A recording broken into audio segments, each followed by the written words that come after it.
Café com Prosa, com Rafael Dutra.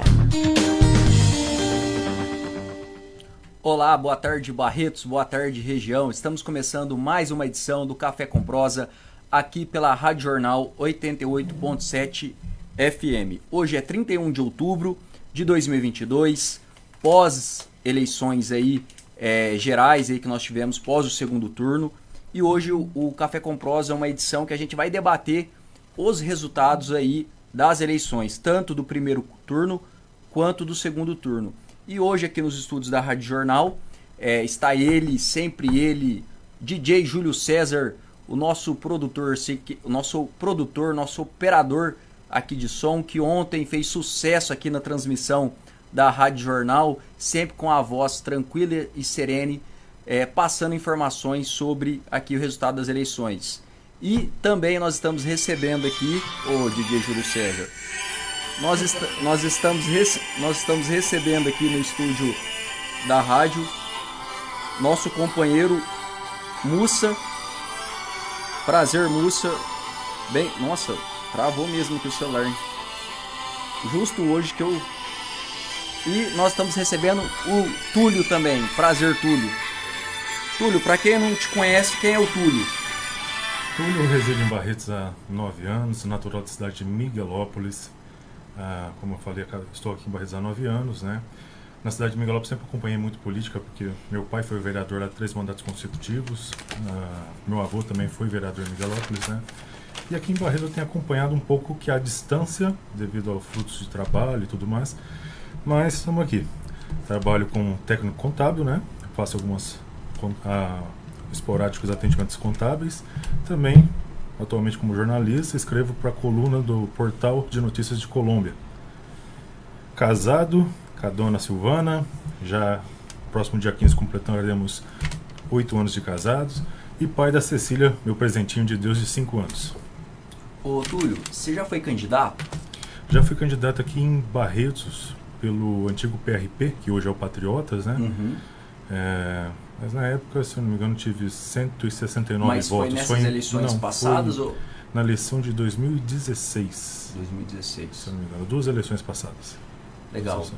O Mussa, ouvinte, todos nós já conhecemos, o Mussa Calil, ex-vice-prefeito, secretário de saúde, membro dos independentes, membro da Academia Barretense de Cultura, né, Mussinha? Se apresenta aí rapidamente também, que para os novos ouvintes e as novas pessoas que estão nos acompanhando. Boa tarde, Rafael. Boa tarde, Túlio. Boa tarde, Júnior, né? Júlio. E todos os ouvintes da Rádio Jornal e também que acompanha pelo Facebook.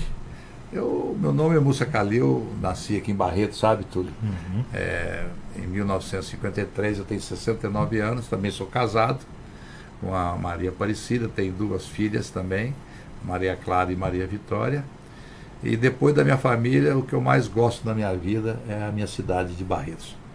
Legal. Bem, vamos entrar aí nos assuntos da política, né?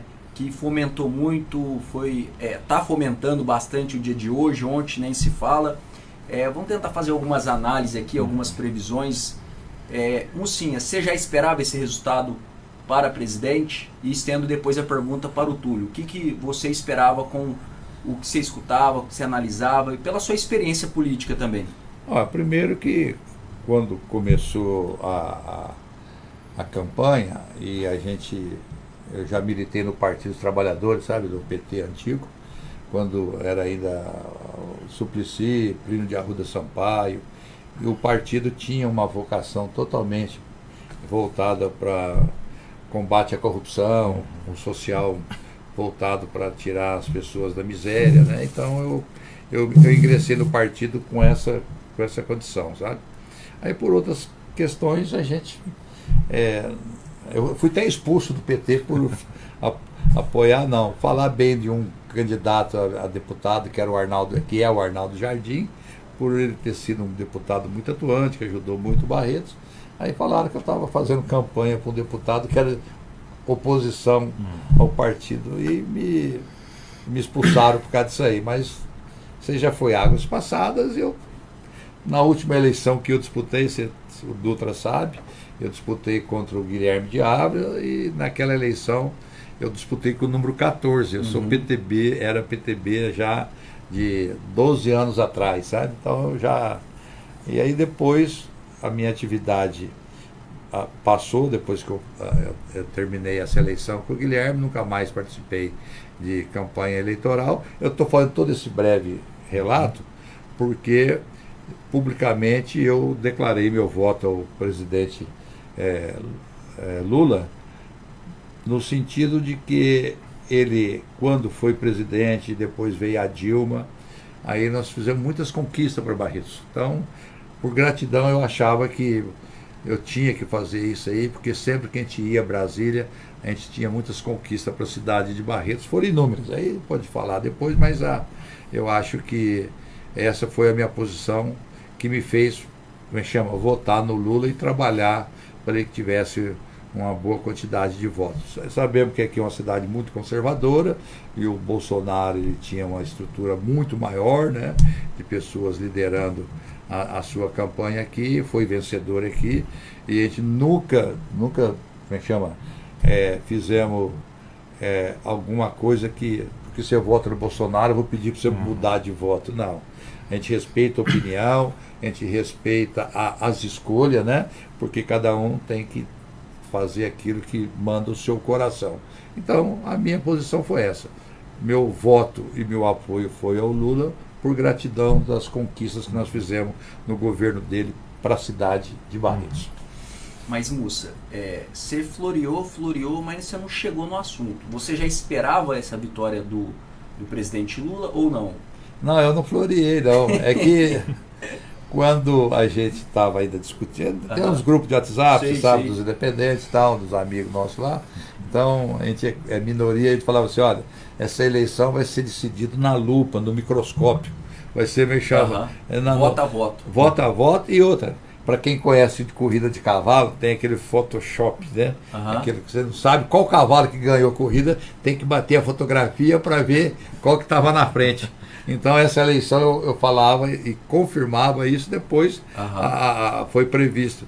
E quando saiu o Datafolha na véspera, né, deu 52 para o Lula e 48 para o Bolsonaro, ele estava no limite da margem de erro, né? Coincidia na margem de erro uma vantagem um pouco maior para o Lula. Tanto é que chegou na apuração, deu 50,9, quase 51, e o Bolsonaro 49,1. Quer dizer, o Datafolha acertou exatamente certinho. E aonde foi que o Datafolha e os outros institutos acertaram? Foi na rejeição. Que todo instituto de pesquisa dava que 50% dos brasileiros não queria votar no Bolsonaro. Então, como é que ele poderia, talvez, chegar e ganhar uma eleição se 50% do eleitorado não queria votar nele? E quando você vê os números finais da apuração, o Lula ganhou com 50,9. Quer dizer, também a rejeição estava correta. E teve muitas coisas que aconteceram nesse período de uma semana antes da eleição que prejudicou muito o Bolsonaro, sabe? Ele chegou num teto porque não podia passar daquilo ali por causa de muitas coisas que aconteceram nesse período. Senão, ele poderia ganhar a eleição, sim. Então, a gente já sabia que ia ser uma eleição muito apertada. Então, foi assim, até aos 67% das urnas apuradas, o Bolsonaro estava na frente. Aí depois, com quase 70%, passou de 70%, aí o Lula passou na frente e foi só depois crescendo até chegar nessa margem muito estreita de 50,9%. Túlio, qual que é a sua análise? Se já o Mussa deixou claro que ele entendia que ia ser uma eleição muito apertada, mas pelo nível da rejeição, ele acreditava que o Bolsonaro estava no teto. E qual que é a sua análise aí, Túlio? Isso aqui? Eu, particularmente, também pensava que seria assim apertado, que seria assim ali no Photoshop mesmo, no fio do cabelo ali da ponta do focinho do cavalo. Receava, não esperava que o Lula vencesse. Receava por questão de convicção política, né? Eu acredito que o Bolsonaro calado é um poeta, né? por ser explosivo, né?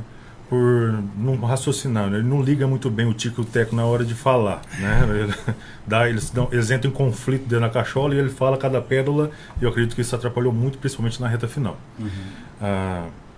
É claro que em política... Será que esses dois incidentes que tivemos na reta final, tanto do Roberto Jefferson, do PTB, que agora também é ex-PTB, que o PTB aprovou a fusão com o Patriotas, e já não quer mais o Roberto Jefferson nos seus quadros. Aquele incidente que teve lá dele atirar contra os policiais da Polícia Federal. E também, na véspera, o que aconteceu com a Carla Zambelli, aí, dela sacar uma arma e perseguir um cidadão. Você acha que também teve um efeito negativo? Acho que, a priori, o Roberto Jefferson mais. Não teve... A Carla Zambelli, por ter sido bem na véspera, talvez não teve aquele impacto diretamente sobre o peso da decisão do eleitorado. O Jefferson sim. O Jefferson já teve um prazo maior estendido para poder bater em cima sobre a questão da violência, do porte de armas, né? Da posse, aliás, de armas. Então já conseguiu complicar um pouco mais.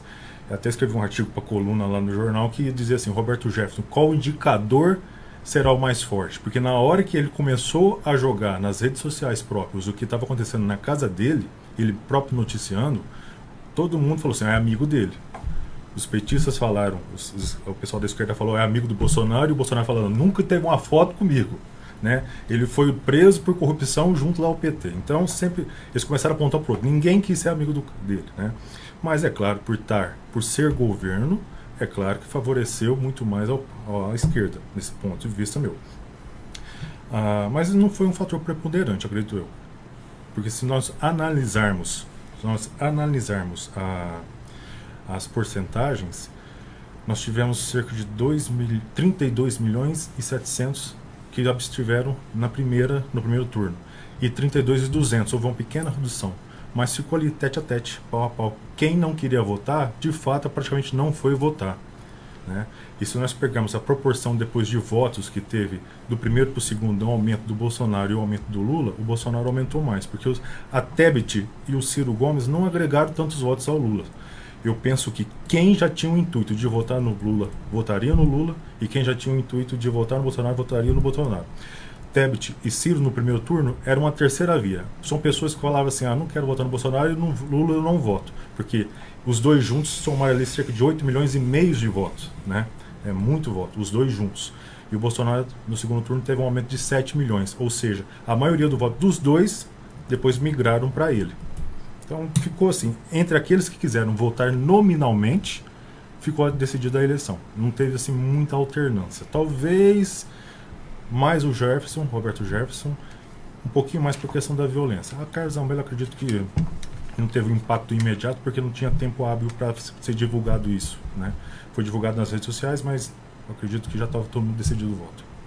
Russa?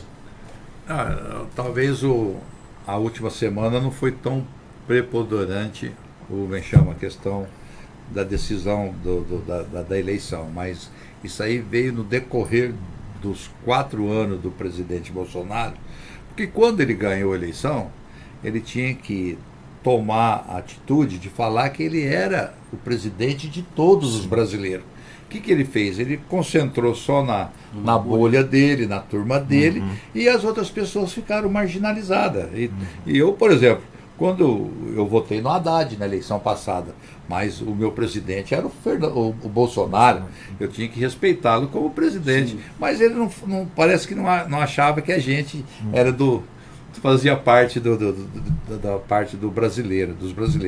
Então ele começou, nesse ponto, já criar uma barreira de umas porcentagens de pessoas que gostaria que ele fosse presidente de todo mundo. Sim. Aí quando veio o episódio da Covid, que foi uma coisa que ninguém queria passar por isso, né? Mas ele era o presidente, então, e ali ele começou também a negar a vacina, não querer comprar a vacina, e quando a vacina apareceu, ele deveria ser o primeiro a dar o braço e falar assim, pode vacinar, eu acredito na vacina. Não, se eu vacinar, vou virar jacaré, como é que chama? Vai pegar AIDS, essas coisas tudo. Então isso aí prejudicou muito ele. E aquele negócio, isso é uma gripezinha, eu não sou coveiro. Então a pessoa aí está respirando aí, achando que vai morrer por falta de ar. Eu acho que isso aí foi o que mais pesou na campanha contra o Bolsonaro. Aí depois, você pega, chegando agora nos pontos mais próximos da eleição, você tem um ministro da Economia que chega e vai falar assim, nós vamos ter que fazer um corte de 25% no salário dos aposentados. Quer dizer, aquilo ali foi um baque muito... Até eles falam assim, parece que o Paulo Guedes é adversário nosso e não do Lula. Então isso aí eu acho que é um ponto também que pegou muito, muito forte na campanha do Bolsonaro. E uma coisa que ele nunca deixou, agora no final do primeiro turno, que ele parou, foi de ataque às urnas eletrônicas. E o ataque às urnas eletrônicas, você vê que tem mais de 70% dos brasileiros que acredita que aquilo ali é real, está certinho, não tem nada errado. Tanto é que agora até as Forças Armadas estiveram presentes no primeiro e no segundo turno, e o relatório que vai sair que não aconteceu nada de irregular em nenhuma urna. Então, quer dizer, tudo aquilo que ele falava das urnas foi em vão. E começou a aparecer também as fake news. E o pessoal vai vendo que a fake news, quando a pessoa começa só a contar mentira e ter que rebater, conta mentira e ter que rebater, chega um momento que cansa.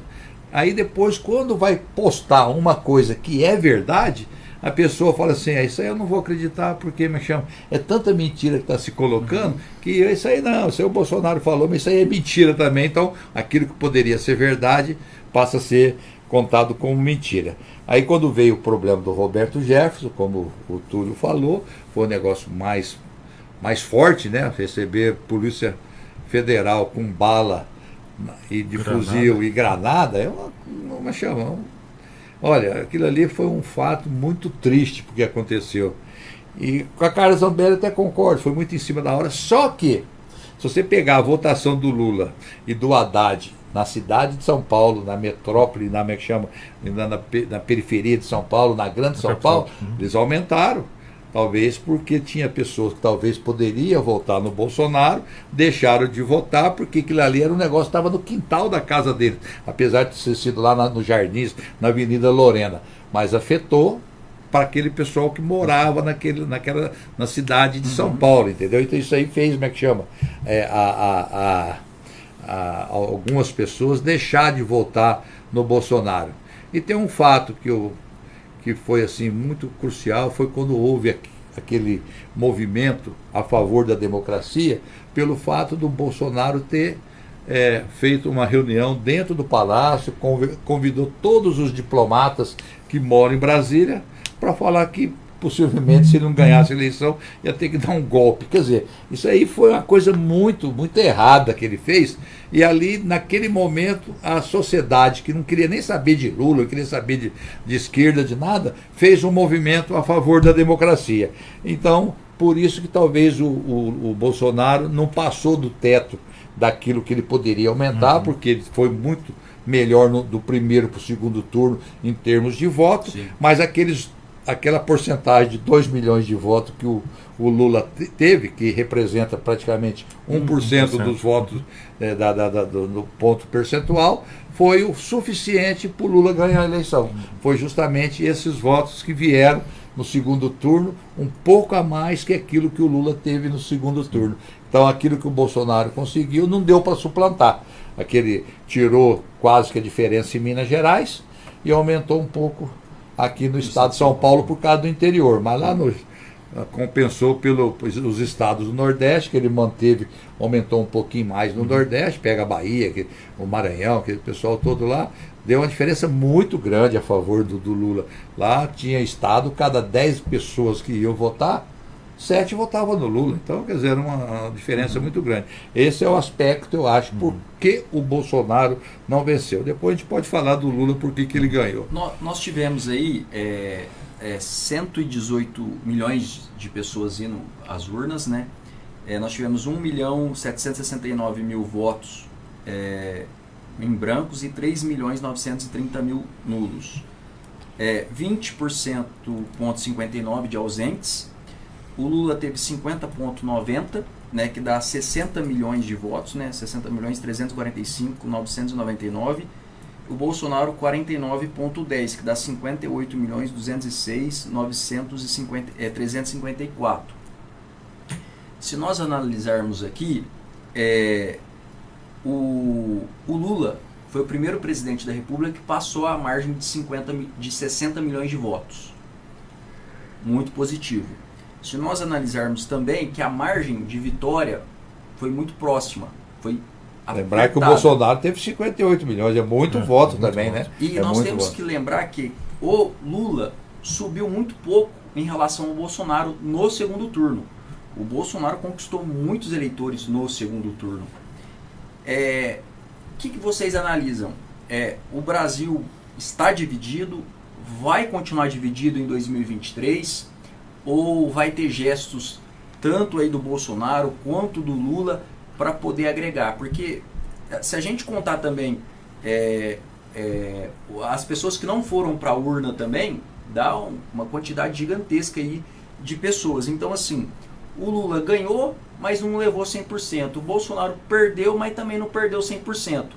Eu acho que ficou da história recente aí, o Mussa, da democracia, eu acho que foi a eleição mais apertada que teve para presidente nos últimos tempos, aí, de 88 para cá. E o que vocês esperam, tanto de um lado quanto do outro, aí, Túlio? Eu, particularmente, já votei no Lula na primeira eleição dele. Na segunda, eu votei já no Alckmin. Né? Na época eles eram concorrentes, né? Eu votei no Alckmin. Eu acredito que, é claro, se nós formos analisar quanto maior a população, maior a quantidade de votantes. Então, se ele hoje passou de 60 milhões, eu acho que seria bom a gente fazer uma análise sobre a porcentagem de voto das outras eleições também. Coisa que, sinceramente, agora eu não me recordei de trazer os dados, né? Por quê? Porque se você mantém a proporção de votos, você vai ter uma noção geral de quanto cada candidato possui, de fato, de eleitores. Eu até penso, baseado nessa eleição, que se na passada, de 2018, o Lula fosse o candidato e não o Haddad, talvez ele já levaria na eleição passada, e nós nem teríamos o Bolsonaro. Por quê? Porque o Lula é uma pessoa cativante, é uma pessoa confiante, ele é um político nato. E principalmente ele é um líder nato, ele arrasta multidões. E também tem aquele malandragem do político, né? Eu acredito que o Haddad jamais falaria: vamos voltar a comer picanha assada com cervejinha gelada. Ele não tem esse tato. Para mim, ele é mais centrado. O Lula já tem aquele manejo, ele fala o que o povo quer ouvir. Não estou dizendo que ele engana o povo. Carismático. Né? Ele é bem carismático, exatamente isso, ele é bem carismático. Ele sabe olhar no olho de cada um, segurar com firmeza na mão e ganhar o voto. Então os votos dele são dele. E a tendência é natural, quanto mais votantes, que essa polarização, eu acredito que por um tempo ela vai se manter. Conforme for aumentando a quantidade de população no país e for aumentando também a quantidade de votantes, eles vão brigar pelos votos que vão chegar, dessa moçadinha nova de 15, 14 anos, que daqui a alguns anos estão votando. Principalmente por quê? Porque bolsonarismo e lulismo, hoje eu vejo como impregnado nas pessoas. Eu penso que o país, sim, infelizmente, está dividido. Essa polarização não ajuda em nada. Essa polarização só segrega porque fica briga de extremos, né? É um com seu extremo querendo confrontar o outro extremo. Isso não agrega em nada, isso não ajuda o país. Até eu concordo com o Mussa nessa questão de o Bolsonaro, ele não quis ser o governante de todos. E até eu comentei hoje, escrevi sobre isso. Para mim, mesmo que o pessoal não goste, o Lula é o presidente eleito de todos. Mesmo que o pessoal que foi isento, que não quis votar, que eu já escutei de gente, eu não votei nenhum dos dois, a culpa de qualquer coisa que aconteceu não é minha. Não, meu camarada, nós estamos todos no mesmo barco. Todo mundo, se for vencer aqui com o governo Lula, vai vencer juntos. Se todo mundo for perder, vai perder junto. Eu não acredito que, por hora, que isso aqui agora vai ser ameno, né? Talvez na época da Copa agora todo mundo use o verde e amarelo, né? A turma da esquerda deixa um pouquinho vermelho e usa o verde e amarelo. Porque até nisso eles brigaram. Até a cor do país. Por quê? O Bolsonaro usou disso, né? Desde a época do impeachment da Dilma, que o pessoal já estava usando mais a cor do país, né? Por natureza própria. Ele usou disso, ele pegou a cor. Em vez de pegar uma cor neutra para simbolizar ele, né? Para não falar assim, ele pegou isso. A cor do país é a minha cor. E isso ajudou ainda mais a brigar, a dividir o país. Eu não vejo isso como benéfico, também não vejo que isso vá cessar por enquanto. Tanto é que até agora ele não teve a caridade, o Bolsonaro não teve vamos dizer assim, a Civilidade. civilidade de poder já anunciar ontem mesmo, pegar o telefone e ligar para o Lula, ó, parabéns. Né? Não teve essa civilidade. Ele tá Então nós podemos analisar aí que o mais vitorioso dessas eleições foi o Geraldo Alckmin, então. Sim. Eu vou completar. Em parte eu concordo com o Túlio na questão daquilo que foi o acréscimo de votos do Bolsonaro. Tá? Mas eu vejo assim que lá na frente, essa quantidade de pessoas que hoje votaram no Bolsonaro, eles podem depois começar a fazer um retrospecto mediante aquilo que vai ser o governo do Lula, sabe? Porque os dois mandatos, tanto o Lula 1 como o Lula 2, que agora está indo para o Lula 3, né? Então, ele saiu de um governo com 87% de aprovação. Um presidente que deixa um governo com essa a margem de aprovação tão grande, é para lembrar que ele foi muito bem. Ele aproveitou, soube aproveitar, ele foi muito hábil. O Lula tem essa que quando ele ganhou a eleição, ele poderia muito bem pegar um xiita e colocar lá como ministro da economia e montar a estrutura que eles tinham pensado lá para trás.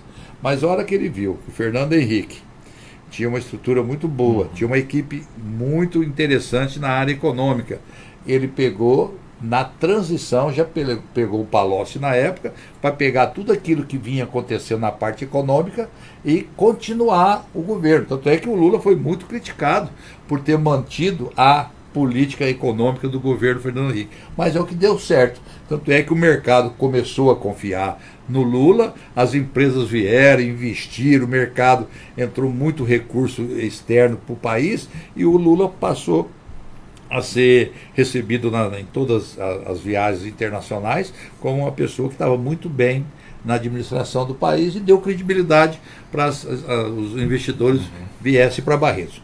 E por que eu falo que talvez vai diminuir um pouco a quantidade de pessoas que hoje estariam apoiando o Bolsonaro e depois poderia ver o Lula com outros olhos?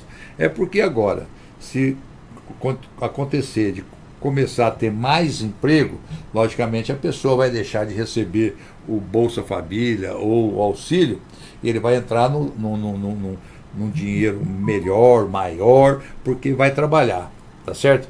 E uma dos votos que aumentou muito nesse final do Bolsonaro é porque, lembra que o Lula fez de tudo para ganhar no primeiro turno? Porque o reflexo do recurso do Bolsa Família, hoje eles falam outro nome, o Auxílio Brasil, ele veio entrando e foi diminuindo a porcentagem do que o Lula tinha de 0 a 2 salários, porque a classe mais pobre que estava recebendo, depois viu que esse dinheiro vinha vindo do governo federal e parecia que era um dinheiro que o Bolsonaro estava ali ajudando. Que na realidade, quando foi para aprovar, começou com 200, que o Bolsonaro queria, e depois o Congresso pediu 600, aí o Bolsonaro passou para 400, aprovou 600. Então, quer dizer, isso aí ele ganhou muitos votos nessa reta final, porque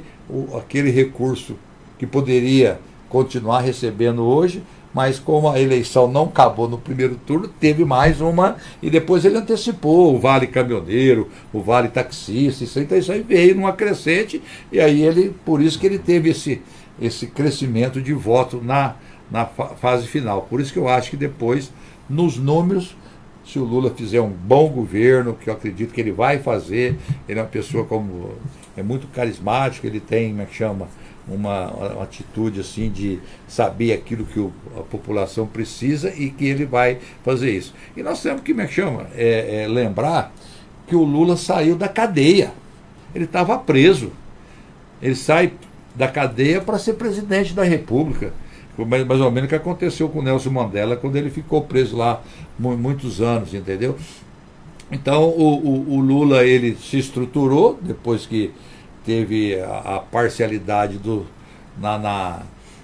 juiz Sérgio Moro, então ele teve que derrotar o Moro 2 vezes lá no julgamento dele e agora nessa eleição, porque o Moro, no final, os debates, parecia lá apoiando o presidente Bolsonaro por tudo aquilo que todo mundo viu que aconteceu, mas é política, porque você vê que o Alckmin criticava muito o Lula. Hoje ele me chama.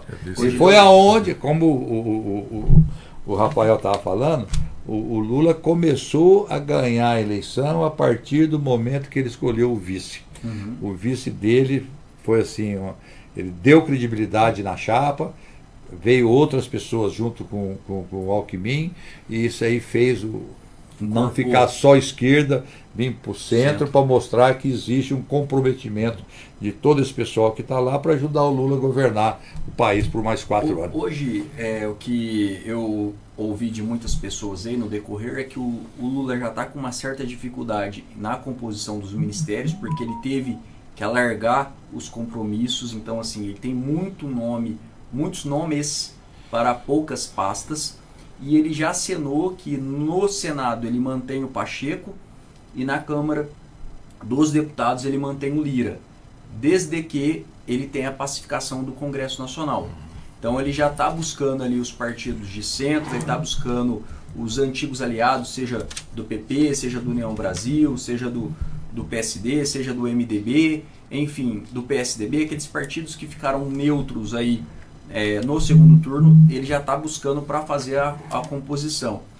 Baseado nisso, Mussa, você acha que ele vai ter sucesso nessa composição com o Congresso Nacional, apesar que o Bolsonaro inicialmente elegeu mais deputados ali da base do PL, não quer dizer que são deputados bolsonaristas, mas assim, dentro da base que a gente sabe que já tinha o PL antigo, veio os novos deputados, enfim. Você acha que o Lula vai ter sucesso nessa composição do Congresso Nacional?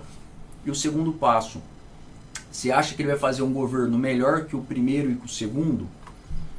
Bom, o presidente Lula, ele tem uma habilidade muito grande de fazer composição. E outra, o Lula não pode errar. Não pode deixar o partido dele também errar. Então, quando a gente fala em erro... Porque diz que a grande briga já está que o PT quer composições e quer escolher alguns ministérios para ele... Eu só queria a cereja do bolo. Exatamente. Então, mas só que quem... Eu acho assim, o Lula já tem como é que chama? No bolso dele... Não, aquilo que vai acontecer. Já tem a colinha. Ele já tem, ele pode escutar todo mundo, mas aquilo que ele vai querer fazer, ele tem já a posição dele assumida. Ele, por várias vezes, falou, nós não vamos fazer um governo só administrado pelo Partido dos Trabalhadores. Por isso que fez esse leque de novos, grandes outros partidos que vieram para somar. E eu acredito assim, que a governabilidade de qualquer presidente que passa pelo Palácio do Planalto, ele tem sim que ter um acesso interessante e importante na Câmara, no Senado, e fazer com que o Supremo Tribunal Federal, o outro poder que é a parte da justiça, que preserva a democracia, tudo isso aí fique sintonizado. Isso o Lula deixou muito claro que isso ele vai respeitar. Porque talvez faltou isso para o presidente Bolsonaro, demonstrar que ele não queria. Então, quando ele ia muito violentamente contra 1, 2 ou 3 ministros do Suprema Corte, e o colegiado, eles são pessoas que estão para defender o outro ali. Então, mesmo quando tem o Gilmar brigado com o Barroso, mas chega numa hora dessa aí, eles se juntam para corporação para mexer. Isso, então, e o Lula tem essa facilidade. Então, eu acredito que a governabilidade não é apenas com o Senado e a Câmara, que é o Congresso, mas sim também tem a parte do Judiciário que mantém. Então, esse tripé, você pega uma mesa para ela ficar de pé, no mínimo você tem que ter 3 pernas para apoiar a mesa. Se uma for quebrada ou der uma canelada nela, der uma rasteira, a mesa cai. Então, é por isso que teve muitos problemas no governo Bolsonaro, porque ele quis enfrentar, como é que chama, o outro poder que não... E em cima disso aí, nós temos que também levar em consideração que isso daqui, a imprensa, ela é muito importante, que ela faz o papel de fazer a fiscalização daquilo que é a democracia. Então, quando alguém tenta dar, não um golpe, mas dá de parecer que pode lá na frente vir acontecer alguma coisa que vem contra os atos democráticos, contra o direito, né? Aí sim a imprensa ela está bem atenta para fazer essa apuração. Então eu acredito que o Lula vai ter facilidade junto à Câmara e o Senado, porque tanto o pessoal do Centrão, que já hoje sinalizou, como o Ciro Gomes, o Ciro não, o Valdemar da Costa Neto, que é do partido do Bolsonaro, e o ministro da Casa Civil, eles viram que eles estão já acomodando, tentando fazer com que acertar a posição, e ficou muito desagradável, como o Túlio falou, que numa condição de uma eleição como ela foi desse jeito, que dividiu o país assim nos votos, né? O Bolsonaro, ele teria sim, se não ontem não quis fazer, porque estava com a cabeça quente, hoje a primeira coisa na manhã era telefonar para o Lula, falar assim, parabéns, você faça uma boa gestão, nós brigamos muito, mas eu vou fazer uma transição assim com aquilo que você precisar, e mais do que isso, ele teve 49,1% dos votos, que ele tem que agradecer os eleitores que votaram nele. Se você pensar, foi contra aí 58 milhões de pessoas que foram lá e colocou o número dele lá e apareceu a foto do Bolsonaro na tela. Quer dizer, se ele não está levando em consideração que ele precisa agradecer essas 58 milhões de brasileiros eleitores que foi lá votar, ele está dando outra vez um tiro no pé e está demorando para fazer isso, porque é de imediato. Ele está querendo fazer o que o Trump fez naquela eleição lá nos Estados Unidos, quando o Joe Biden ganhou a eleição, e depois de 2 meses que ele foi reconhecer que a vitória era do opositor dele. Então, está faltando essa sensibilidade ao presidente Bolsonaro em agradecer, no mínimo, os votos que ele teve. Aproveitando, trazendo para o estado de São Paulo, nós tivemos aí, quando a gente olha também para o Jair Bolsonaro, ele teve sucesso nas pessoas que ele lançou como candidato. Quase todas. Exatamente. Lá no Rio Grande do Sul que não deu, mas quase todas. Se você pegar o Mourão, foi eleito, o Onyx bateu ali na trave ali, a Tereza Cristina foi eleita, a Damares foi eleita, Rio de Janeiro. O Rio de Janeiro. Então, assim, se você pegar o escopo nacional, ele teve grandes vitórias, seja no Congresso, seja na Câmara de Deputados, seja no Senado, como também nas Assembleias Legislativas também, que às vezes a gente até passa despercebido. E aí a gente trazendo aqui para o estado de São Paulo, que o Tarcísio não é uma cria dele, porque o Tarcísio já é de carreira, já participou do governo da Dilma, participou do governo Temer e teve uma ascensão no governo Bolsonaro e teve um destaque.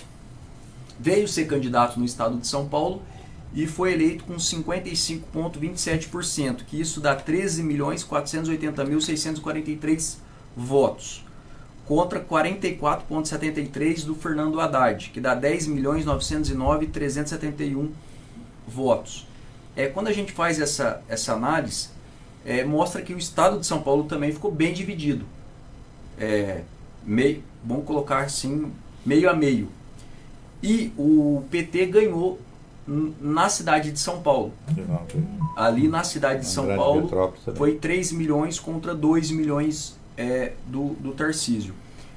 Túlio, o que você acha da gestão do Tarcísio? Você acha que vai dar certo? O que você analisa? Depois já estendo a palavra para o Múcio. Eu acho que ele já foi coerente de falar, olha, nós vamos ter um alinhamento com o governo federal. Estamos aqui à disposição.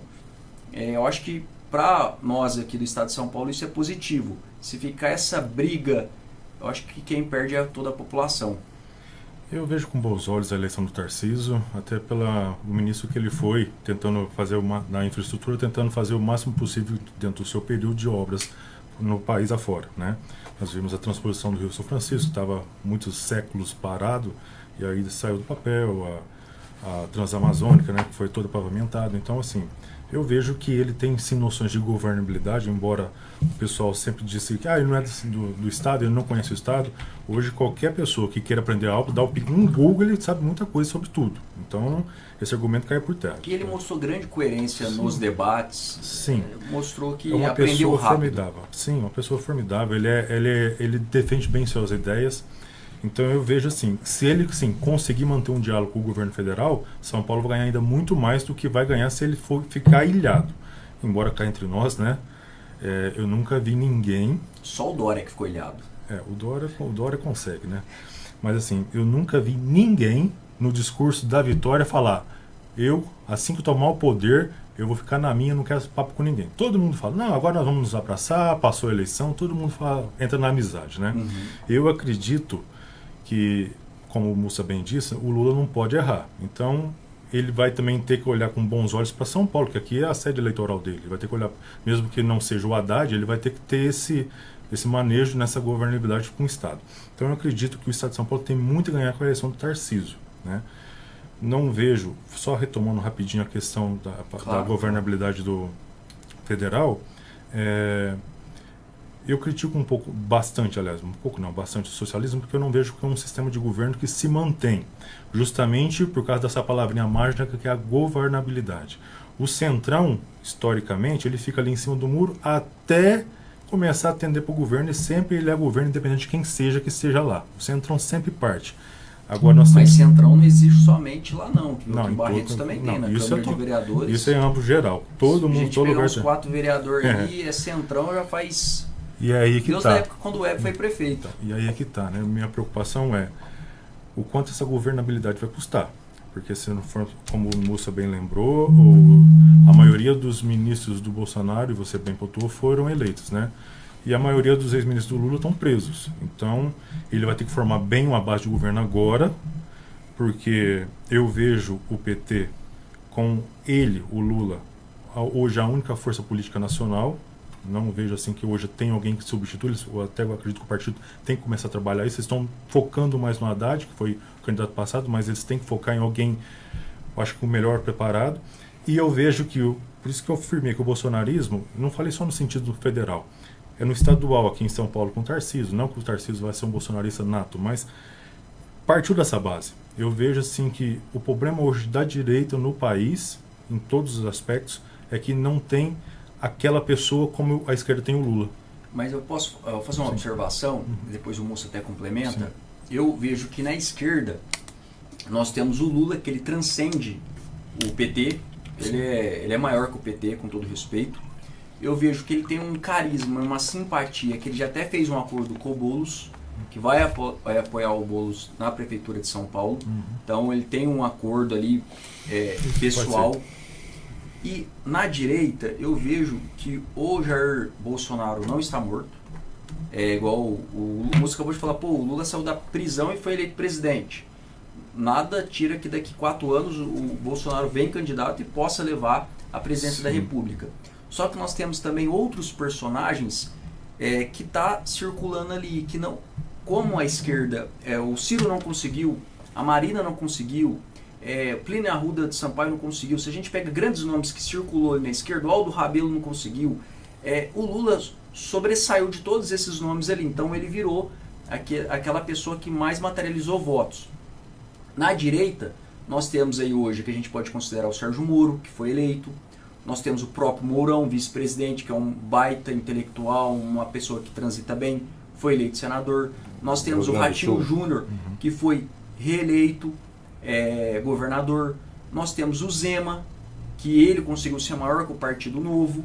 Nós temos o Tarcísio, que ele vem ali de uma direita mais para o centro-direita, que ele comunicou bem. É isso que fez ele ganhar a eleição aqui no estado de São Paulo. Ele conseguiu trazer para o centro e comunicar. Nós temos aí também, que eu acho que vai tentar ocupar o espaço do centro, o Eduardo Leite, que a gente tem que fazer uma ressalva. Ele foi vereador, presidente da Câmara, prefeito, governador. Ele pediu demissão do cargo de governador. Isso tá lá o outro na cadeira. Ele tentou ser presidente, não conseguiu, foi candidato, ele foi eleito. Em tese ele não foi reeleito, ele foi eleito, porque ele pode disputar daqui 4 anos novamente o governo do Rio Grande do Sul. Então, nós temos aí ele que vai tentar ocupar esse espaço de centro, assim. Então, nós temos aí grandes personagens para daqui 4 anos. Isso tudo vai depender o que vai dar certo durante esses 4 anos. Concluindo, só um minuto, perdão. Concluindo, por isso mesmo que eu disse que não tem um, que tem muito. Quando se tem muito, se segrega muito. O Lula, os votos dele são dele. Os votos que ele ganhou Você são dele. acha que os votos do Bolsonaro desidrata, como o Mussa já falou isso? Desidrata. Por quê? Porque na eleição passada, se a direita não se unir, vai sair 2, 3 novamente e vai segregar novamente os votos. E o Lula conseguiu eleger, com todo respeito, a presidente Dilma 2 vezes. Né? E ela querendo estocar ar, querendo estocar vento. Então, né? 2 vezes. Agora, é claro, eu acho que é muito segregado.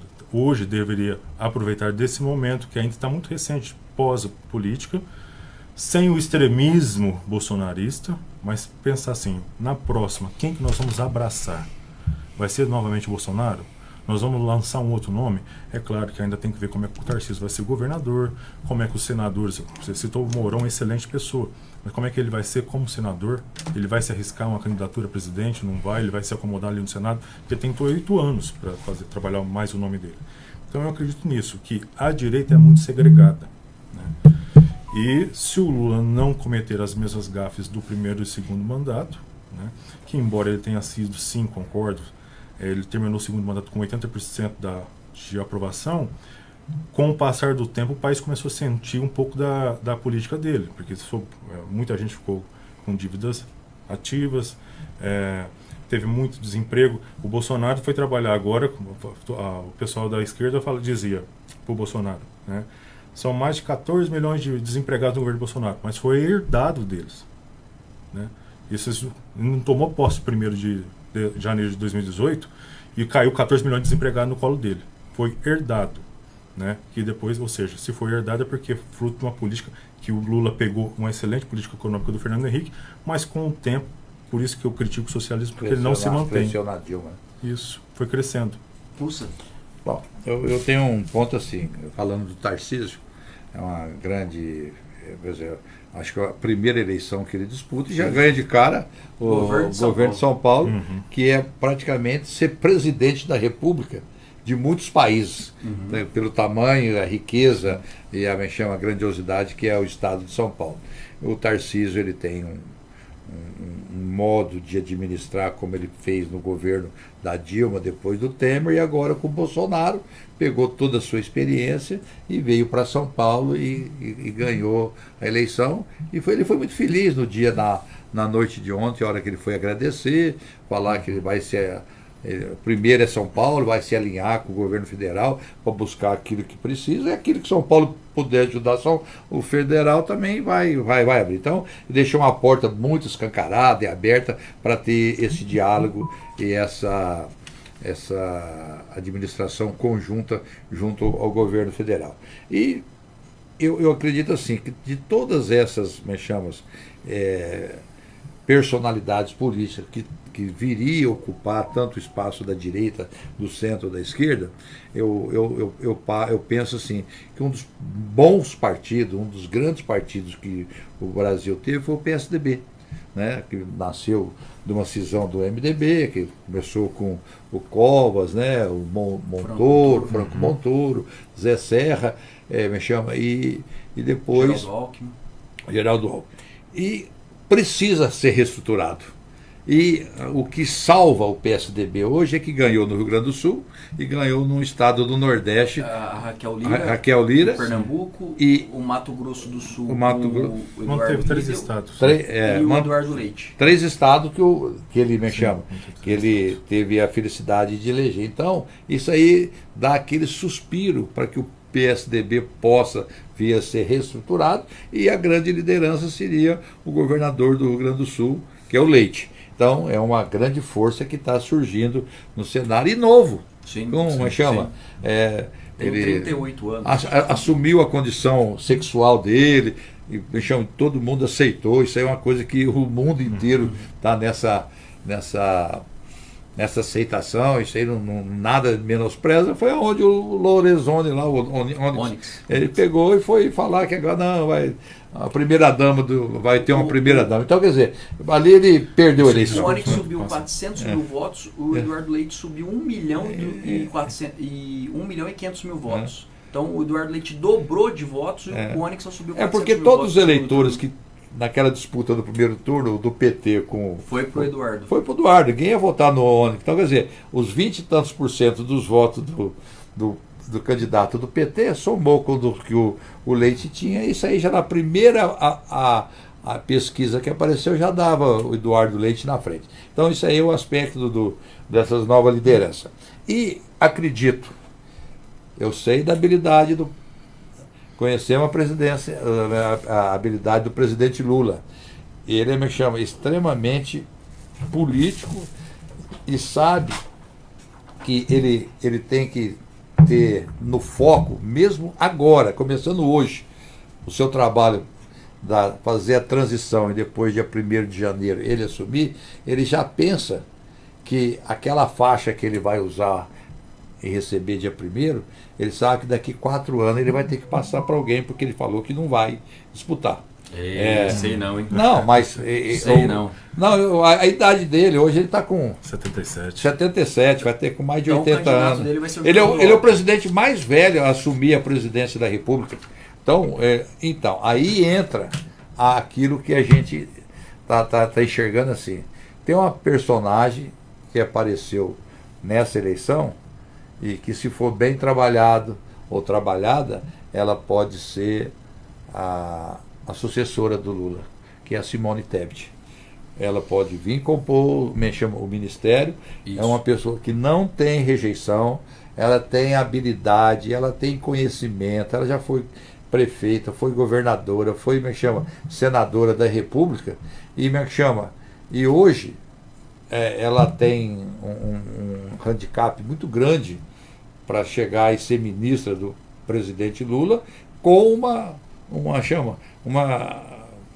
um futuro muito grande pela frente, dentro daquilo que, se o Partido dos Trabalhadores entender que, para manter talvez essa política que o Lula vai colocar nesses 4 anos, para não deixar o Bolsonaro voltar, tem que ter um candidato de peso. É onde o Lula tem que fazer uma grande administração, ser bem avaliada, e falar assim: eu vou indicar a Simone, eu vou indicar o Geraldo Alckmin, tá vendo? Então tem como fazer aquilo que ele fez com a Dilma. Isso ele tem, porque se você pegar todas as primeiras pesquisas, quando aparecia intenção de voto, o Lula já passava de 50% dos votos, 60%, e o Bolsonaro entre 25% e 27%. Esses são os votos do Bolsonaro. A Simone, ela teve a mesma quantidade de voto que o Geraldo teve na eleição passada. Entretanto, na eleição passada era muito polarizado. Então o Geraldo sumiu. O Meirelles sumiu, todos sumiram. O Bolsonaro e a Haddad. Ela veio numa eleição com uma quantidade menor de votos, veio com um viés mais ligado em pautas de centro, passou o Ciro, veio com uma candidata vice-mulher, uma chapa toda feminina, e conseguiu aí sobressair. Bem, pessoal, nós estamos caminhando para o encerramento do nosso programa Café com Prosa aqui pela Rádio Jornal 88.7. Foi uma edição que a gente poderia ficar aqui mais tempo discutindo sobre, porque tem muitos assuntos para ser falado. A gente quase nem conseguiu entrar muito no estado de São Paulo, mas teremos aqui outras oportunidades para debater a política. Para finalizar, Túlio, rapidamente, o que você espera do Brasil e do estado de São Paulo? Você tem 1 minuto, e depois o Mussa aí para os próximos 4 anos. Eu acredito que o estado de São Paulo agora, depois desse longo período do PSDB, tem tudo para prosperar ainda mais daquilo que ele pode prosperar. O Tarcísio é um grande administrador, já provou isso, no meu modo de ver, e ele tem tudo para fazer com que São Paulo volte para os trilhos, né? Sabendo administrar bem com os recursos que o Estado propõe. Mussinha? Não, eu também acredito que o Tarcísio tem tudo para ser um excelente governador. Eu não votei nele, né? Eu votei no Haddad, mas desde já é nosso governador, futuro governador. Então nós temos que aceitar isso, como eu aceitei quando o Bolsonaro ganhou a eleição do Haddad. E para a presidência da República, eu acredito muito no presidente Lula. Ele já provou isso no primeiro governo, no segundo, depois caiu quando a Dilma, no segundo mandato da Dilma, que teve problema na economia, destruturou, e depois ela sofreu o processo de impeachment, e depois foi para o Michel Temer, e depois acabou passando para o Bolsonaro, com todas as dificuldades que começou o governo dele, depois veio a pandemia. Mas o Lula, ele tem essa habilidade. Eu tenho certeza que o Lula vai pegar e falar assim, ó, a bandeira do Brasil, ela é de todos os brasileiros. Não adianta um querer ser dono da bandeira tal, outra bandeira tal. E isso aí é um símbolo que é de todos os brasileiros. E ele vai fazer esse governo ser muito, muito bom, e eu acredito que isso vai acontecer a partir de 2024, porque 2023 tem que consertar, porque o rombo está muito grande, tem mais de 400 bilhões de reais que o Covid levou, o Auxílio Brasil. Vai ser muito difícil para qualquer presidente que fosse assumir em 2023. Mas eu acredito que o Lula vai ser presidente de todos os brasileiros. É isso aí, pessoal. Estamos encerrando aqui mais uma edição do Café com Prosa. Aguardo você na próxima segunda-feira aqui pela Rádio Jornal 88.7, das 5 da tarde às 6 da tarde. Forte abraço.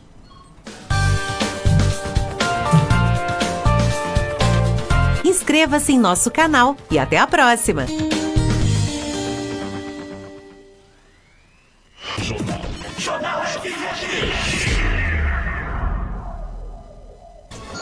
Esta é a Jornal FM, ZYE 314, canal 204, 88,7 MHz. Uma emissora do Grupo Jornal de Barretos Comunicações. Jornal FM, a sua rádio preferida.